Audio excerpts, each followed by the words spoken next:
Good morning, welcome to 95 news. ప్రతిక్షణం ప్రజాక్షేమం కోసం. ముందుగా పేపర్ వార్త కార్యక్రమానికి స్వాగతం.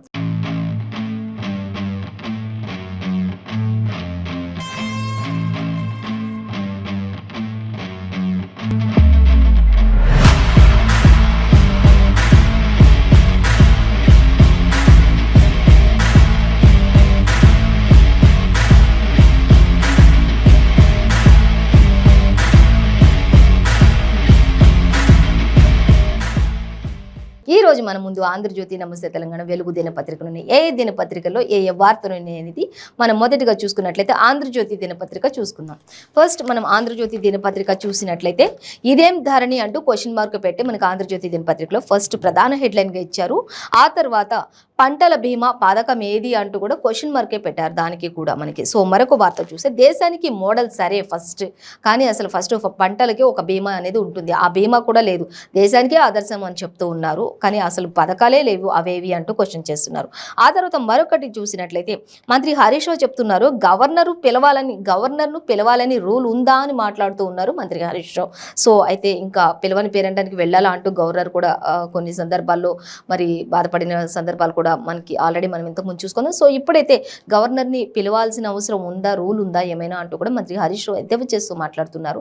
ఆ పరిస్థితి కూడా మనకి ఇక్కడ ప్రధాన హెడ్లైన్ గానే ఇచ్చారు. సో దానికి సంబంధించి కూడా డీటెయిల్స్ చూద్దాం. సో మరొక వార్త మనం చూస్తే రాష్ట్రంలో అగ్రి ఎమర్జెన్సీ ప్రకటించాలి అంటూ కూడా మరొక వార్త అయితే మనకి ఇచ్చారు. సో చూద్దాం అది కూడా. మణిపూర్ అల్లకల్లోలం అవుతూ ఉంది అనేది ఒక హెడ్లైన్.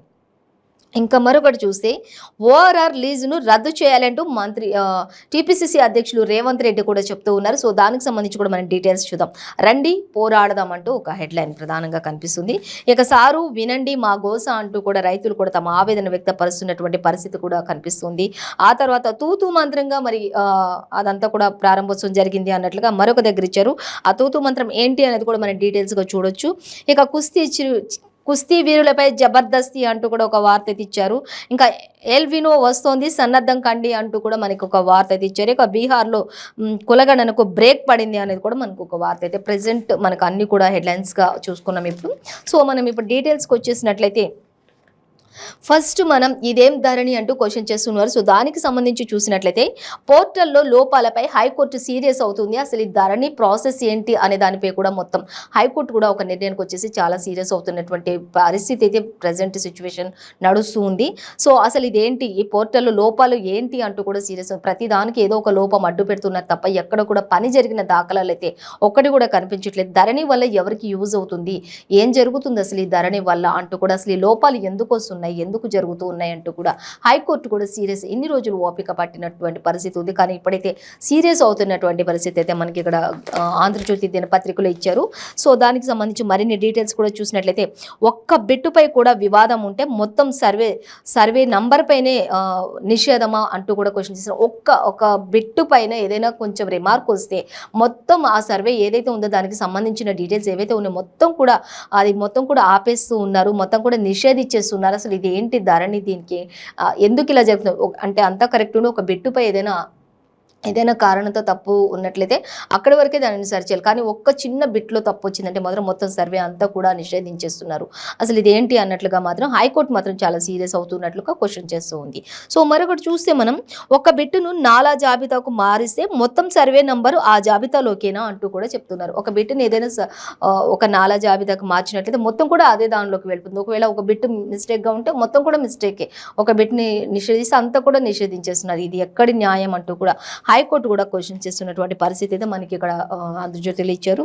సో ఇద్దాం, మిస్సింగ్ సర్వే నంబర్లను చేర్చే ఆప్షన్ లేదు ఒక పక్క, మళ్ళీ తప్పుడు ఎంట్రీలను మార్చే అవకాశం కూడా లేదు. ఒకవేళ తప్పుడు ఎంట్రీ ఏదైనా ఉన్నట్టయితే దాన్ని సరిచేసే ఆప్షన్ లేదు, మిస్సింగ్ అయిన సర్వే నంబర్లు ఉన్నట్లయితే దాన్ని సరిచేసే ఆప్షన్ కూడా లేదు. అసలు ఏంటి ధరణి వల్ల ఈ ధరణి ఎందుకు, అసలు ఏంటి, ఏం జరుగుతుంది అంటూ కూడా హైకోర్టు సీరియస్గానే తీసుకుంది ఈ విషయాన్ని అంటూ ఇచ్చారు. ఇక ఉమ్మడి పట్టాదారుల మధ్య విభజన ఎలా అంటూ కూడా క్వశ్చన్ చేస్తున్నారు. భూసేకరణ డిలీట్ ఆప్షన్ కూడా నిల్ అంటూ ఇచ్చారు. భూసేకరణ ఏదైతే ఉందో దానికి సంబంధించిన డిలీట్ ఆప్షన్స్ కూడా లేవు. అంతా సర్వేలో కూడా అంతా కూడా సిస్టంలో మొత్తం అన్ని కూడా ఆప్షన్స్ కూడా కరెక్ట్గా లేవు. ఏ ఆప్షన్ చూసినా కూడా ఒక విధమైన తప్పు ధోరణిలు వైపు మళ్ళుతున్నాయి తప్ప ఏదైనా చిన్న మిస్టేక్, ఒక లెటర్ మిస్టేక్ వచ్చినా కూడా మొత్తం సర్వే కూడా ఆఫ్ అయిపోతూ ఉంది. ఇదంతా ఏం జరుగుతుంది, అసలు ఎందుకు ఇలా జరుగుతుంది అంటూ కూడా, ఇది ఎక్కడ కూడా లేని ఫస్ట్ టైం ఇలా జరుగుతుంది, ధరణిలోనే ఇది జరుగుతుంది అంటూ కూడా, అసలు ఇదేం ధరణి అంటూ క్వశ్చన్ చేస్తున్నారు. అసలు దీనికి ఏంటి, దీనికి సంబంధించిన డీటెయిల్స్ అన్ని కావాలి అంటూ హైకోర్టు క్వశ్చన్ చేస్తూ ఉంది. అలాగే సీరియస్ కూడా అవుతూ ఉంది. ఇంకా ఉమ్మడి పట్టాదారుల మధ్య విభజన ఎలా ఉంటుంది అనేది కూడా అడుగుతున్నారు. అలాగే భూసేకరణ డిలీట్ ఆప్షన్ కూడా లేదు దానిలో. పైగా రెవెన్యూను తప్పుపట్టిన బెంచ్ 20 సమస్యలను గుర్తించి పరిష్కరించాలని చెప్పేసి ఆదేశాలు జారీ చేసినటువంటి హైకోర్టు అంటూ కూడా ఇచ్చారు. ఇక మేము ఇచ్చిన అంశాలపై సమగ్ర నివేదిక ఇవ్వండి అంటూ కూడా సిఎస్ అలాగే సిసిఎల్ అలాగే సిసిఎల్ఏకు హైకోర్టు కొన్ని ఆదేశాలు జారీ చేసినట్లుగా తెలిసింది. ఖచ్చితంగా మేము అడిగిన ప్రతి క్వశ్చన్ కూడా ఆన్సర్ చేయాలి, ఆన్సర్ ఇవ్వాలి అంటే ఒక 20 క్వశ్చన్స్కి ఆన్సర్స్ కావాలని చెప్పేసి పకడ్బందీగా అడిగినట్లుగా తెలుస్తుంది. ఇక గుర్తించిన సమస్యల్లో కొన్ని ఇలా ఉంటాయి అనేది కూడా మనకి ఇక్కడ ఇచ్చారు. అయితే అవన్నీ కూడా మెయిన్ డీటెయిల్స్ అన్నీ కూడా మనకి 3rd పేజీలో చూడొచ్చు అంటూ మనకి ఇక్కడ ఇవ్వడం జరుగుతుంది. 3వ పేజీలో ధరణి లోపాలు ఏంటి, అసలు ఈ లోపాలు ఎందుకు వస్తున్నాయి ఏంటి అనేది కూడా ఇచ్చారు మనకి. సో దాని డీటెయిల్స్ కూడా మనం 3rd పేజీలో చూడొచ్చు. మొత్తంగా అయితే ధరణికి సంబంధించి మాత్రం హైకోర్టు చాలా సీరియస్ అవుతుంది. దాంట్లో ఉన్నటువంటి మిస్టేక్స్, అసలు అది ఏం పని చేస్తుంది, ఏం జరుగుతుంది, దానివల్ల ఏంటి లాభాలు, దానివల్ల ఏంటి నష్టాలు, అవన్నీ కూడా మాకు ఆన్సర్తో నీట్గా కావాలి అని చెప్పేసి హైకోర్టు ఆదేశాలు జారీ చేసినట్లుగా తెలుస్తుంది. సో మరొక వార్త మనం చూసినట్లయితే, గవర్నర్ను పిలవాలని రూల్ ఉందా అంటూ మంత్రి హరీష్ రావు మాట్లాడుతూ ఉన్నారు ఇక్కడ. సో దానికి సంబంధించి డీటెయిల్స్ చూద్దాం. పార్లమెంటు శంకుస్థాపనకు రాష్ట్రపతిని పిలిచారా అంటూ కూడా అడుగుతూ ఉన్నారు మంత్రి హరీష్ రావు. రాష్ట్రపతిని ఏమన్నా పిలిచామా మేము ఆ పార్లమెంట్ ఓపెనింగ్కి, అలాగే ఇప్పుడు గవర్నర్ని పిలవాలని ఏమైనా రూల్ ఉందా, గవర్నరు ప్రతిసారి నన్ను పిలవలేదు అని మాట్లాడడానికి అంటూ కూడా మంత్రి హరీష్ రావు మరి కవర్ చేసుకుంటున్నటువంటి పరిస్థితి అయితే ఇక్కడ కనిపిస్తుంది. సో చూద్దాం. ఇక రాజకీయమే చేయాలంటే ఎన్నికల బరిలోకి దిగండి, అంతేగాని ఇలా పిలవని పేరెంటాలకి రావాలా అంటూ కూడా మీరు ప్రతి దగ్గర అనాల్సిన అవసరం లేదు అంటూ కూడా చెప్తూ ఉన్నారు మంత్రి హరీష్ రావు. ఇంకా అలాగే ఎన్నికల బరిలో దిగండి, బిల్లులు ఆమోదించకుండా అడ్డుపడడం తగదు ఇది అంటూ కూడా చెప్తున్నారు. గవర్నర్ బిల్లులన్నీ కూడా ఆల్మోస్ట్ కవర్ చేసేసాం, అన్నీ పూర్తయిపోయినాయి అంటూ గవర్నర్ చెప్పడం జరుగుతుంది. కానీ ఇక్కడ మంత్రి హరీష్ రావు మాత్రం బిల్లులు ఆమోదించకుండా ఇలా అడ్డుకట్ట వేయడానికి ఇలాంటి టాపిక్స్ బయటకు తీయడం సమంజసం కాదు అన్నట్లుగా మాట్లాడుతూ ఉన్నారు. సో మరొక చూద్దాం. ఇంకా చూసినట్లయితే రాజ్భవన్కు మేము ఎందుకు వెళ్ళాలి అంటూ కూడా మంత్రి హరీష్ రావు క్వశ్చన్ చేస్తూ ఉన్నారు. అలాగే మీడియాతో చిట్చాట్తో హరీష్ తెలంగాణ రైతులను ఆదుకోవాలని ప్రధానికి లేఖ రాయండి అంటూ కూడా గవర్నర్కు మంత్రి గంగుల కూడా సూచన చేసినట్లుగా తెలుస్తుంది. ఇంకా ప్రధానికి లేఖ రాయండి, రైతుల పక్షాన మాట్లాడండి అనే విషయాలకు సంబంధించి మాట్లాడారు తప్ప ఇవన్నీ పట్టించుకోకండి అంటూ కూడా మీడియా చిట్చాట్లో ఇంకా హరీష్ రావు అలాగే మంత్రి గంగుల కమలాకర్ కూడా మాట్లాడినటువంటి పరిస్థితి కనిపిస్తుంది. ఖచ్చితంగా పిలవాల్సిన అవసరం అయితే ఏమన్నా ఉందా గవర్నర్ని ప్రతిదానికి ఓపెనింగ్కి అంటూ కూడా ఆయన మాట్లాడుతున్నారు. సో ఇవన్నీ పట్టించుకోకుండా ఫస్ట్ మీరు రాజకీయాలు చేయాలనుకుంటే కూడా బరిలోకి దిగండి, అంతేగాని ఇలా రాజకీయం చేయట్లేదు అనుకుంటూనే చేసే ధోరణిలో మాత్రం ఉండకండి. ఫస్ట్ రైతుల పక్షంగా ప్రధానికి లేఖ రాయండి అన్నట్లుగా మాత్రం మనకి ఇక్కడ మాట్లాడుతున్నారు. మెయిన్ డీటెయిల్స్ అనేది 13th పేజీలో మనం చూడొచ్చు అనేది క్లియర్గా మెన్షన్ చేశారు మనకి. సో మరొక వార్త చూద్దాం. దేశానికి మోడల్ సరే, పంటల బీమా పథకం ఏది అంటూ ఇక్కడ క్వశ్చన్ చేస్తున్నారు. దేశానికి తెలంగాణ రాష్ట్ర ప్రభుత్వం ఒక మోడల్ అంటూ ప్రతి దగ్గర కూడా ఇస్తూ ఉంటారు.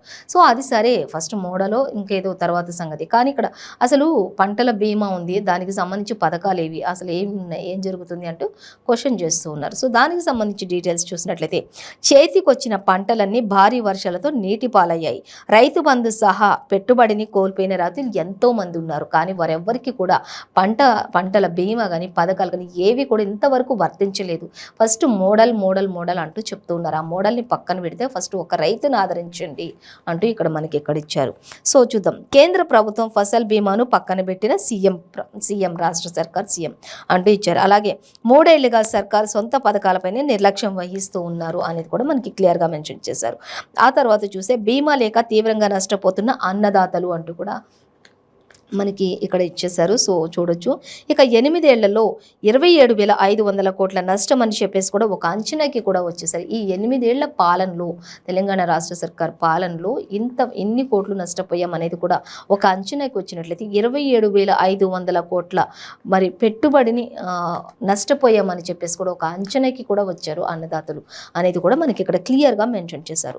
సో అలాగే తెలంగాణ పథకాలు దేశానికి ఆదర్శమని కేసీఆర్ చెప్తూ ఉన్నారు. కానీ ఇక్కడ రైతులు మాత్రం ఎలా ఉన్నారనేది ఒక్కసారి పట్టించుకోండి అంటూ కూడా చెప్తున్నారు. ఇక్కడ రైతులు ఏటా మరి ఎలా ఉన్నారు, ఎలా వారి కడగండ్లు పట్టించుకోండి ఫస్ట్ అంటూ కూడా చెప్తూ ఉన్నారు. ఒక్క రైతు కూడా సంతోషంగా ఉన్న దాఖలాలు లేవు. కానీ దేశం మొత్తానికే తెలంగాణ రాష్ట్ర సర్కార్ ఒక మోడల్ అని కేసీఆర్ చెప్పుకుంటూ ఉన్నారు. కానీ ఫస్ట్ అన్నదాతల్ని, రైతుల్ని ఆదరించండి, అన్నం పెట్టే రైతుల్ని ఆదరించండి.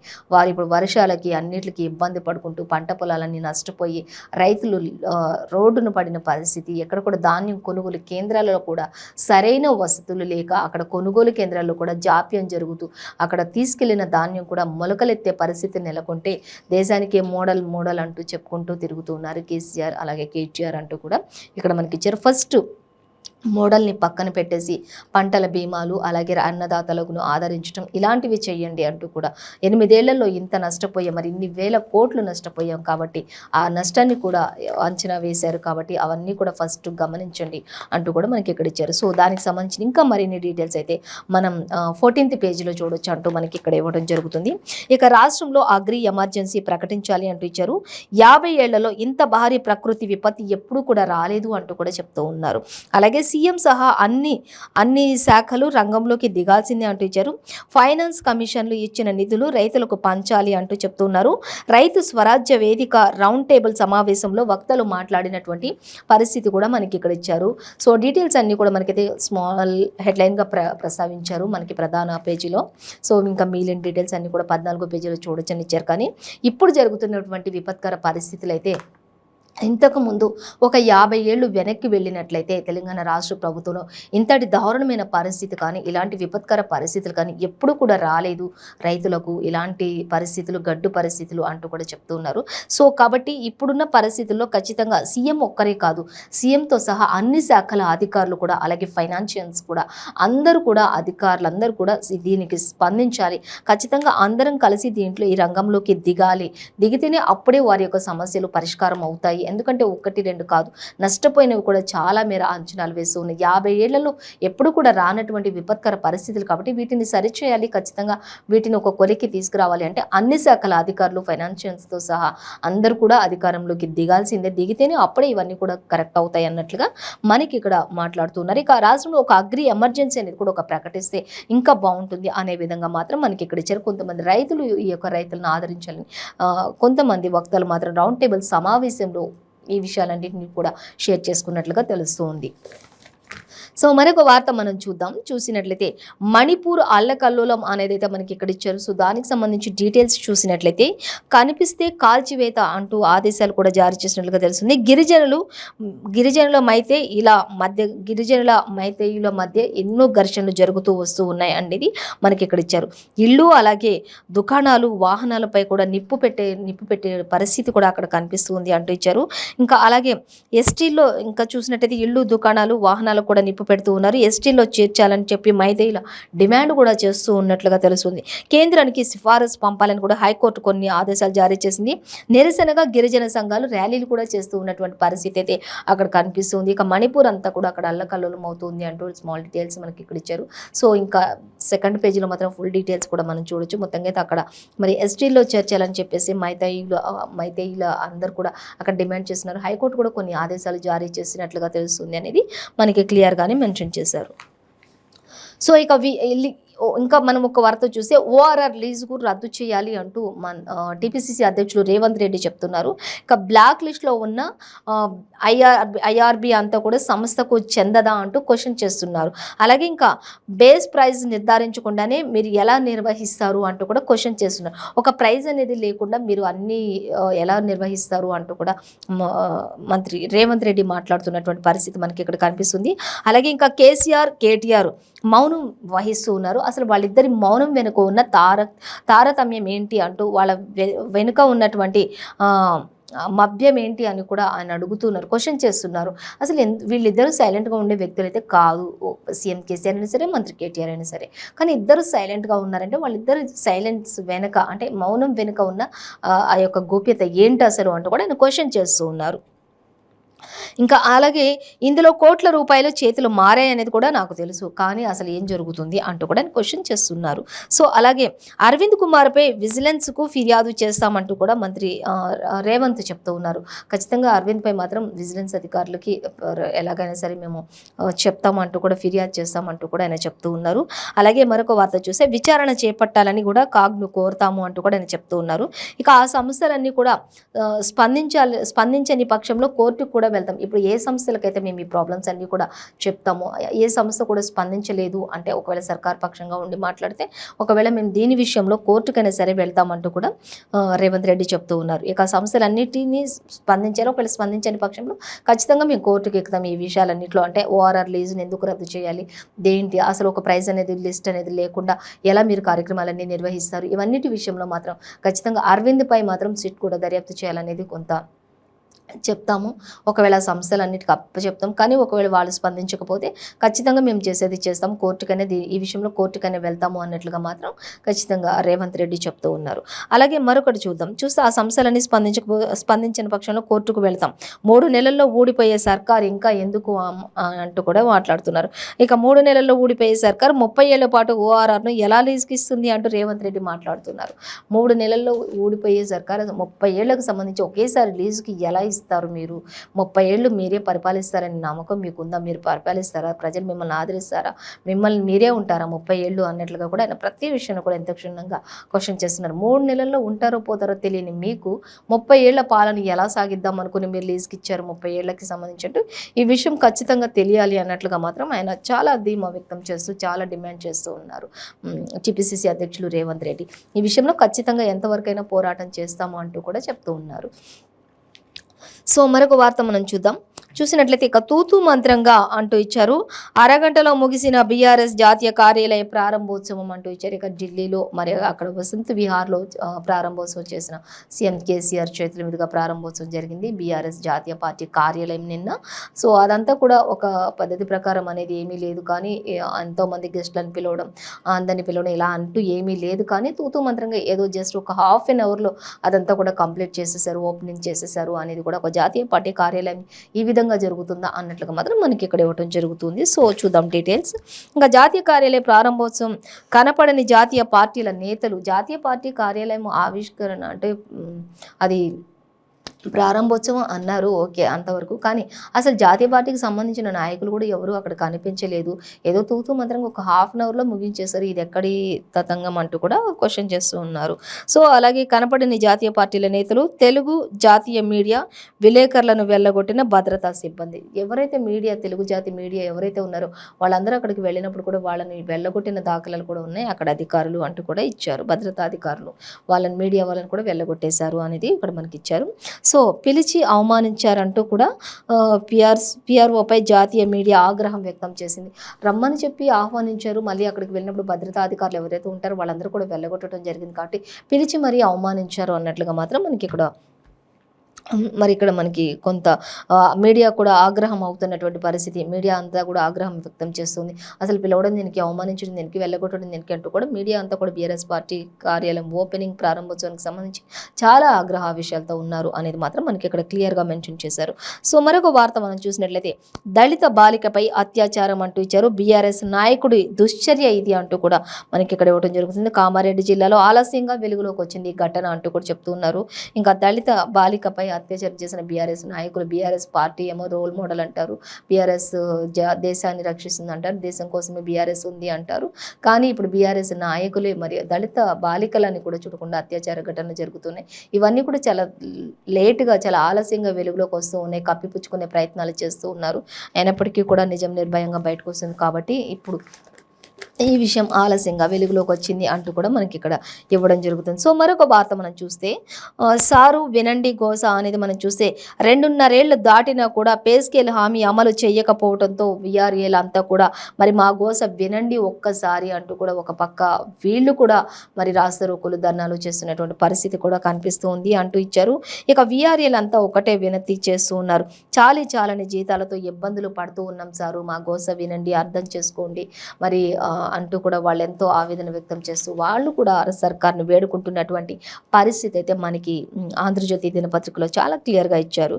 ఇక అర్ధాకలితో నెట్టుకొస్తున్న ఆ ఉద్యోగాల భార్య భర్తలు అలాగే పిల్లలు అంటూ కూడా ఇచ్చారు. అంటే చాలని జీతాలతో ఇప్పుడున్న కాస్ట్ ప్రతి దానిపై ఉన్నటువంటి ఆ యొక్క కాస్ట్ ప్రతి దానిపై కూడా నిత్యావసర సరుకుల ధరలు అన్నీ కూడా పెరిగిపోయిన నేపథ్యంలో మరి అటు భార్యాభర్తలు రెంట్లు పే చేసుకుని స్కూల్ ఫీజులు పిల్లలు ఇదంతా కూడా చూసుకున్నట్టయితే ఆ చాలని జీతాలతోటి అర్ధ ఆకలి అంటే సగం ఆకలితోటే జీవితాలు నెట్టుకొస్తూ కుటుంబాలు నెట్టుకొస్తున్నటువంటి పరిస్థితి వీఆర్ఏలది ఉంది ఇప్పుడు అంటూ కూడా వాళ్ళు కూడా కొంత వాళ్ళ ఆవేదన వ్యక్తం చేస్తూ మమ్మల్ని పట్టించుకోండి సారు మా గోస వినండి అంటూ కూడా ఇక్కడ మనకి చెప్తూ ఉన్నారు. సో ఇంకా మరిన్ని డీటెయిల్స్ చూద్దాం. ఇక ఆకలితో నెట్టుకొస్తున్న ఆ ఉద్యోగుల భార్య భర్తలు పిల్లలు అలాగే రోజుకు 12 గంటలు పనిచేస్తూ ఉన్నాం, ఇచ్చేది మాత్రం 10,500 మాత్రమేనని కూడా ఆవేదన వ్యక్తం చేస్తున్నారు. ఆ 10,500లలో మళ్ళీ మాకు వచ్చేవి ఎంతో చేతికొచ్చే వరకు కూడా తెలియదు. ఆ వచ్చిన వాటితోటి మేము ఎలా గడపాలి అంటూ కూడా వాళ్ళు అడుగుతూ ఉన్నారు. సో ఇక క్రమబద్ధీకరించాలని చెప్పేసి వాళ్ళు ఆవేదన వ్యక్తం చేస్తూ ఈ విషయాలన్నీ కూడా క్రమబద్ధీకరించాలని చెప్పేసి జేపీఎస్ ఓపీఎస్లను వేడుకోలు అలాగే ప్రొబేషన్ పొడిగింపు గడువు కూడా తీరిపోయి నెల అవుతుంది. 7 రోజులుగా వారంతా సమ్మెలోనే ఉన్నారు.